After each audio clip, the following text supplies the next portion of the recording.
Welcome to Best Lives, the podcast that brings you the latest in pediatric research from BC Children's Hospital Research Institute. We highlight BCCHR investigators, clinicians, and trainees whose work is helping kids live their healthiest, happiest lives. Podcast guests share how their discoveries are changing the world of pediatrics and impacting families in British Columbia, the Yukon, and beyond. Whether you're a parent, healthcare professional, or just someone interested in the science behind kids' health, this podcast is for you. Tune in to stay informed and be inspired.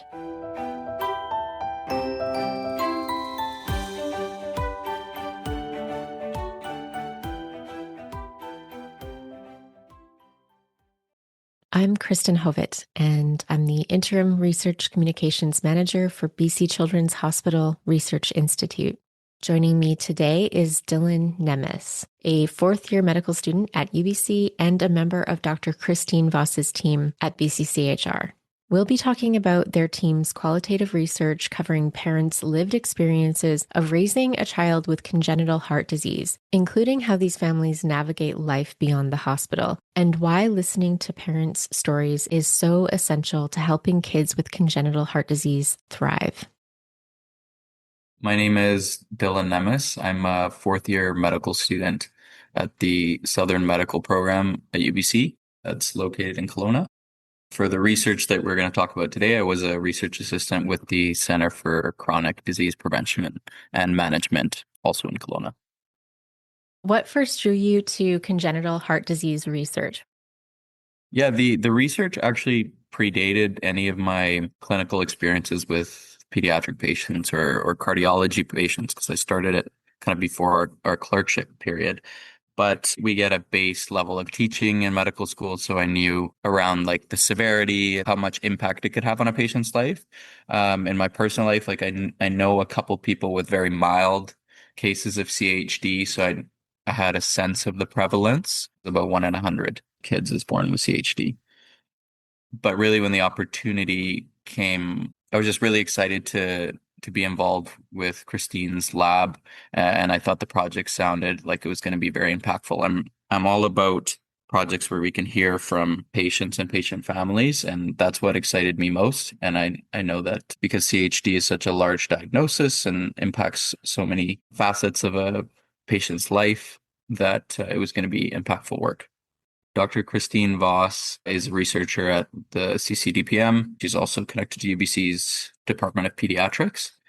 And her lab mostly focuses on children with CHD and primarily actually children with diabetes. And so a lot of her work is focused on kind of a pediatric population and how these chronic illnesses are impacting how these kids grow up and what sorts of things they experience, and trying to optimize what their lives can look like based on what sort of medical technology and medical recommendations we can make. So the study we're talking about today focuses on parents' lived experiences. So we're not really talking about the medical outcomes of their children as much. What made you and your team decide that qualitative research and listening to parent stories was such an important place to start? Yeah, that's a good question. Specifically in the space, one of the overarching things that we wanted to explore was physical activity within the population. And so there is a lot of research, and Dr. Christine Voss herself has done research in the space around the positive impacts or just generally the impacts of physical activity on kids with CHD. And it's well established that it's very positive. But there's a little bit of discord kind of in the space as to what's the best way that we can promote physical activity. And I don't think that there's a well-established way to get kids active, specifically kids with CHD. And there's not much research out there that's asking families and kind of identifying what are we missing? Why are kids not being active? Is it something to do with the care team? Is it anything to do with their medical care, their actual ability to just do physical activity? We wanted to get a better sense of what that was from the parents' perspective. And then part of the study was also interviewing clinicians who work with kids with CHD and compare those two perspectives and see whether there was any discord or whether they aligned well and maybe identify any areas for improvement. So kind of a core to the research were semi-structured interviews. So we had a list of questions that we kind of wanted to get through, and the way that they worked was chronologically. So at the same time that we were asking these patients questions, we're completing a timeline map, which would outline key events in that patient's life. So it just looks like, a timeline with little plot points along the way. And after the interviews, I would send these timelines to parents and they could correct me as to whether there was any corrections to be made, anything to add. And so what that let us do beyond actually having that face-to-face time, it kind of gives you an overarching sense of the patient's life. And we would divide the points into like, this is like a clinical life point. This is something in their personal life that happened. This is like a key physical activity point. And that was helpful when actually doing the thematic analysis of the research. So we complete all the interviews and then we did our reflexive thematic analysis first, just to keep us grounded and give us a chronological sense of each story as we came up with some of the themes. Speaking of themes, one of the strongest themes in the study is parents feeling overwhelmed, especially early on. From what families shared, what parts of the congenital heart disease journey felt most overwhelming or traumatic, and why? I think there are two kind of major points from the family's perspective. The first would be diagnosis. The majority of the children were diagnosed before birth while the parents were pregnant. And so that was a really like overwhelming point for the parents, but often they felt supported. They felt like they had sufficient meetings with their team to kind of explain, what the team was going to expect, what they were going to experience at the time of birth, and how things might look after that. But of course, in medicine, there's always a lot of uncertainty. So in spite of all that, they still can feel somewhat overwhelmed, and it's a major diagnosis that is going to impact the life of their child as well as their own lives. So I think it was a lot for parents to think about in what is generally a very exciting time in their lives. And then the second major source, I would say, was surgery. Anytime a child has a surgery leading up to the surgery, parents would get quite overwhelmed. The outcomes aren't guaranteed. And so there was a lot of stress for parents. And in the time after surgery, you're kind of in limbo for a while you're still figuring out whether the surgery had the sort of positive impacts that you want it to. And then the recovery time for most of the children had surgeries as babies, and it was really difficult for parents to see their children recovering from surgery and oftentimes felt overwhelmed by having to do that at home, like as soon as they have to be discharged from the hospital and continue the majority of their care themselves without the support of, nurses and other clinical staff, then they would feel overwhelmed and maybe underprepared in those first early stages of raising their child and helping them recover from surgery. Right. And I can think of some questions that listeners might have, and that might be, why is it a problem that parents are feeling these things? Why is it a problem if they're overwhelmed? How does this potentially impact their children? Is that the concern there? Yeah, definitely. I think our paper kind of outlines some of the existing research that there is out there that's shown that when parents are overwhelmed to the point of, they might be depressed, they might actually have like a clinical diagnosis of anxiety. Those sorts of things also impact their children and impact their children's development. And unfortunately, it is a negative impact on their children's lives. So if there's anything that the care team can do to improve the lives of parents while their children are growing up, it's going to improve the holistic care of the child. And so I think that was also an area that our research kind of uncovered and was flushing out was how can we improve these parents' lives early on and then throughout the course of their child's lives. And so one of the things that we focused on was a lot of the parents felt like the care team did an exceptional job of caring for their kids and making sure their kids' health was well taken care of, but maybe they felt like they weren't being, asked about their own health as much as they would like. There's a few parents who like were offered, support through like a therapist or somebody at BC Children's who could offer them psychological care very early on after surgery or after diagnosis. But a lot of the parents felt like that wasn't the optimal time to receive that care, and that in hindsight, they would have liked it a little later on in the process once they felt a little more settled and maybe ready to start that process, because they continued to feel overwhelmed and anxious later on, but very early on they weren't ready to see anybody about it yet. I know several parents described a sharp transition from hospital to home where suddenly they were on their own in many ways. What gaps did parents notice once they left the hospital with their child? BC Children's does a good job of assigning a nurse to families, somebody to be in touch with and get a hold of if they have questions. And so I think that was helpful for parents. But generally, you're going from having around the clock medical teams being able to assess your child to having to make decisions about whether your child is well or unwell on your own. And for some of the parents, they're first time parents, so it's not just can I assess a child who has a cardiac defect, or they're not even familiar with what a child without a cardiac defect looks when they're well and unwell.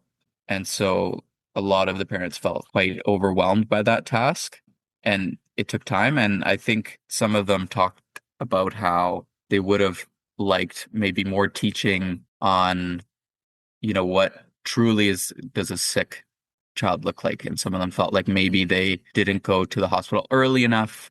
For example, a baby is like struggling to, grow because they're using too much energy breathing because of their cardiac condition, and like they're metabolizing too much because of the demands of their heart. And they couldn't really tell that quick enough until they notice that their child isn't growing. And so some of them felt that maybe they needed a little more education on that front. And there were other parents who felt that they did have sufficient resources because they're given binders and pamphlets and those sorts of things.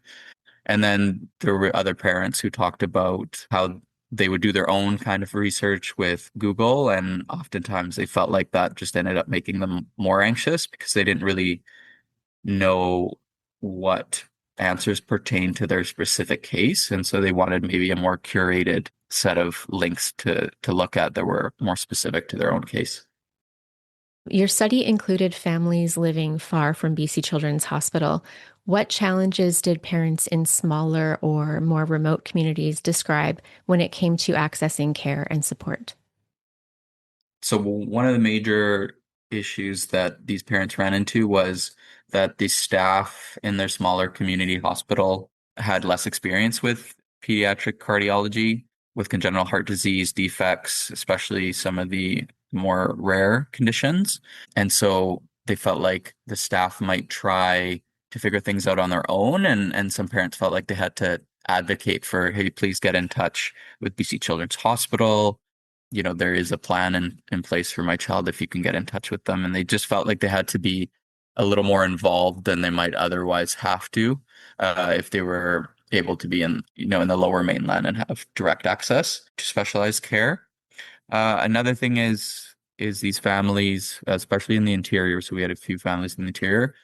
They're having to wait longer times between each cardiology visit because the cardiologists are coming certain times of the year. They might have to travel to another town closest to them to see the physician at the hospital that they're traveling to for that specific month.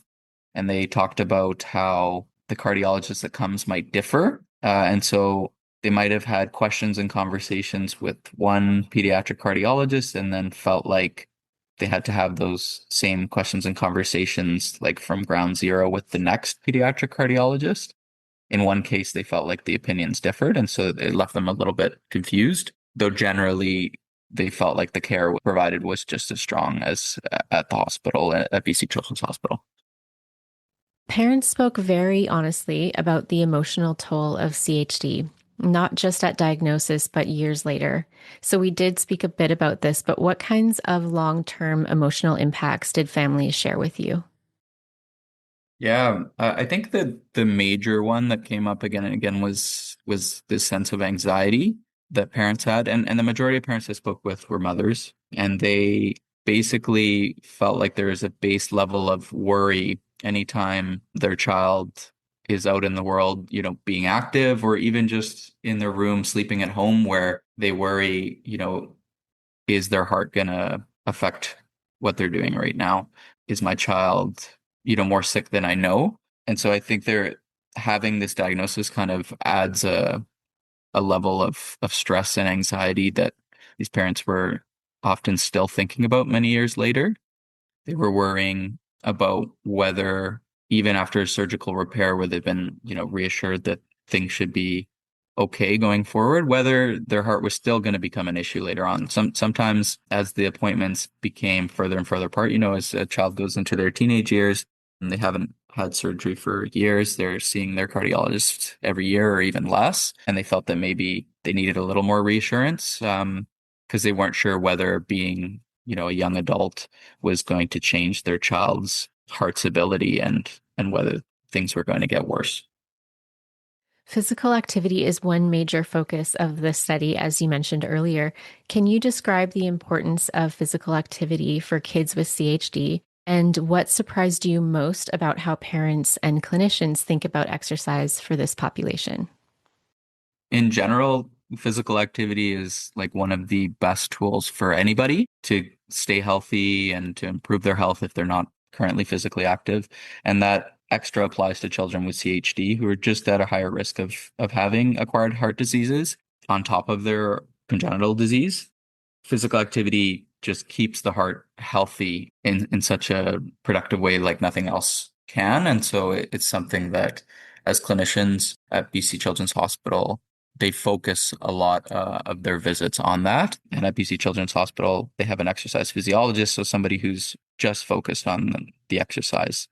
The way that the clinicians kind of across the board talk about it, like they all thought that exercise was important. They're all very well read and they understand the importance of exercise, and they would talk to their patients and the patients' families about exercise. But there is a little difference in maybe their approach to how they would do that. So some clinicians, for them, it was something to talk about and bring up every visit. For other clinicians, they, weren't bringing it up as much until into the toddler years, perhaps. And then for some, bring it up early for a bit, and then it kind of falls off until closer to the teenage years, which is typically when these kids slow down in their activity and stop being as active as they once were. And then from the family's perspective, I think something that was interesting was I had a variety of ages of the children. And so one of the patients with CHD in their 30s. And so I was speaking to their parent, the sorts of things that their parent were talked to about for physical activity was so minimal compared to some of the more recently born patients with CHD. In that way, I mean, I can't extrapolate based off just a few patients, but it felt like maybe there's a trend to talking more about physical activity now as compared to 30 years ago. The families with kids with CHD who were, under two talked about, hey, like my pediatric cardiologist told me that my child's not going to have limitations to physical activity. They can be an Olympian if they want. And that stood out to me because that was something that was an exact example clinicians used when they talked to me about it. So clearly they have a little bit of a formula that they get across, and that resonated really well with that parent. But yeah, generally the parents in our study felt that they were reassured about physical activity and to promote it as much as possible. I do recall reading in the paper something about the importance of role models and including professional athletes. So, was that something even Yeah. for like a young age group that would be very helpful? Yeah, I think what came up was even though a parent might hear my child is allowed to be physically active, they might still feel that there are some limitations, even if it's just subconscious. And so the clinicians tried to bring up examples. And so they used Sean White, the snowboarder, he has CHD. They used him as an example of like, hey, your child could be at the highest level of physical activity. It's really not going to hold them back. Just let them try to be as active as possible. If they're having issues, doing that, then that's something we can work on to fix together if they're symptomatic. But until that point, just let them be as active as possible. And so that really worked well. And then other parents talked about just having other role models within the child's life, not necessarily with CHD, but just to have good models of healthy living and being active. For one family, it was, their child would have that time with their uncle going mountain biking, and that worked really well to keep them active. Just having people in their life who were physically active, who were role models for physical activity. And to switch gears, for parents listening right now, maybe they're experiencing a new diagnosis for their child and maybe they're feeling overwhelmed. What's one key message you hope they'll take away from this episode? I think that the number one message is that you're not alone, even for the most rare conditions where it feels like your case is one in a million. Nobody in your community is living the same experience that you are. There are good networks online that can connect you with other folks. And unfortunately, these networks are strongest in the lower mainland. So it's a little harder for those who are away from there. But there are people to connect to, at least online, to share your experiences with and be able to talk to people who are living or have lived what you are living. The parents who did do that, expressed how valuable they found that. And so I would really just encourage parents who are listening to this and feeling overwhelmed to reach out to that network because it can be very valuable. What's next for this research in particular or for your team? Yeah, for this research in particular, kind of a sister study to this is now complete. It's just being written up. We're to have the same sort of semi-structured interview timeline questions for kids who are growing up with type 1 diabetes. And I think all of the interviews are now done and they're just synthesizing the work and coming up with their themes. And so I'll be really excited to see what the results of that are and how they compare to the lives of children with CHD. They are very different conditions, so I'm sure there'll be a lot of exciting differences. And a question that we're asking all podcast guests: how does your research help children live their best lives? I think the way that our research specifically does that, it gives voice to the parents and the families and lets them be heard in the research space. So often we get kind of focused on statistics and the power of a study and how the difference in a number can make an impact to us and how we prescribe treatment and that sort of thing. But our research keeps us grounded in the actual experience of the people living through it and gives us some more nuanced insight into those things. And so I'm hopeful that, what we presented is going to continue, informing other researchers and eventually policymakers into supporting children with CHD. I would just want to say thank you to everybody who participated in our study. They were all so gracious and kind to share their stories. And then as well as the clinicians, they're obviously so busy. So I really appreciated hearing from them as well. Thank you for listening to Best Lives. If you enjoyed this episode, please subscribe, rate, and share the podcast. Stay tuned for more inspiring stories from BC Children's Hospital Research Institute.